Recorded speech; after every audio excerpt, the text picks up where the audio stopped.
Definitivamente, sí, yo creo que ya el salario mínimo definitivamente ya no es válido, ya no tiene una referencia, ¿no? Mira, te voy a platicar primero algo que es muy importante. El salario promedio de cotización al IMSS o medio de cotización al IMSS anda en promedio en el país sobre 282 pesos, en el Distrito Federal 371.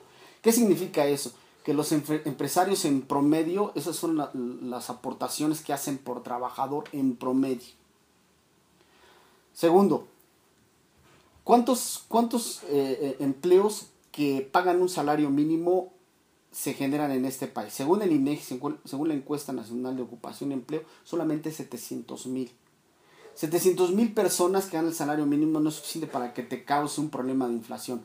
La inflación realmente proviene del aumento en los precios, de aumento en los servicios, de aumento en cualquier cantidad de cosas. La inflación importada y el tipo de cambio. ¿Por qué? Porque la mayor parte de los productos que consumimos son importados.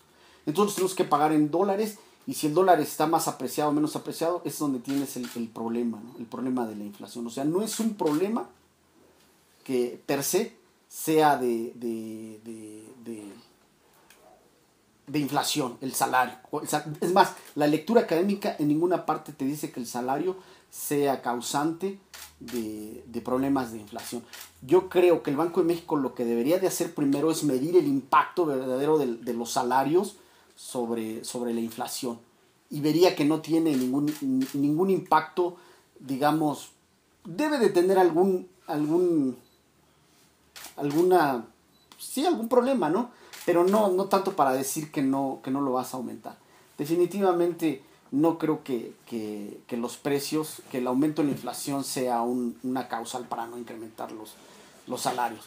En cuanto a la productividad, nadie que esté en su sano juicio te va a decir que no tiene que ir de la mano de la productividad. Por supuesto que los salarios tienen que ir de la mano de la productividad. El problema es que aquí en México la productividad sí ha venido creciendo, no como debiera, pero hay sectores que sí crecen.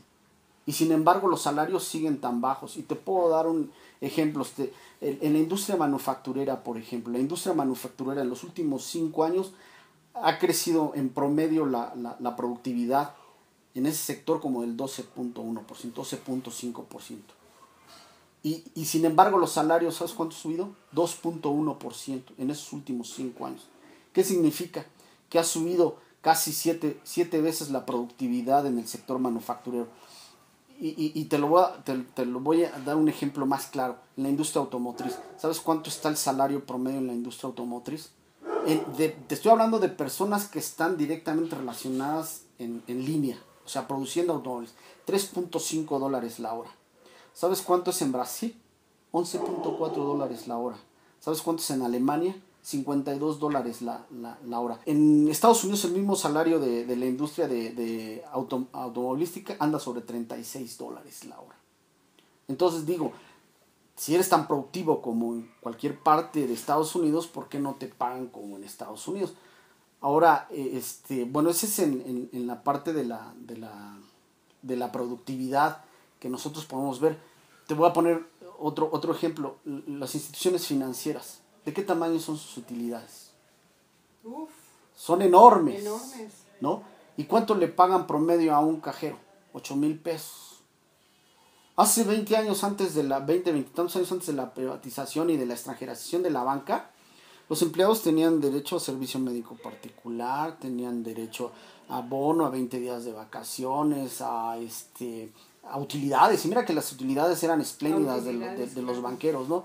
Hoy los empleados no tienen derecho a utilidades, ni a vacaciones, ni a nada. Y además el salario que perciben es verdaderamente vergonzoso, ¿no? Entonces, productividad, yo no estoy hablando en todos los sectores, porque te voy a repetir, el problema más que ser de productividad, yo diría, bueno, pues sería entonces en todo caso de informalidad. Mientras los salarios entre 2003, esto son de un análisis personal que hice sobre la distribución institucional del PIB, la distribución del PIB por sectores institucionales, ¿no?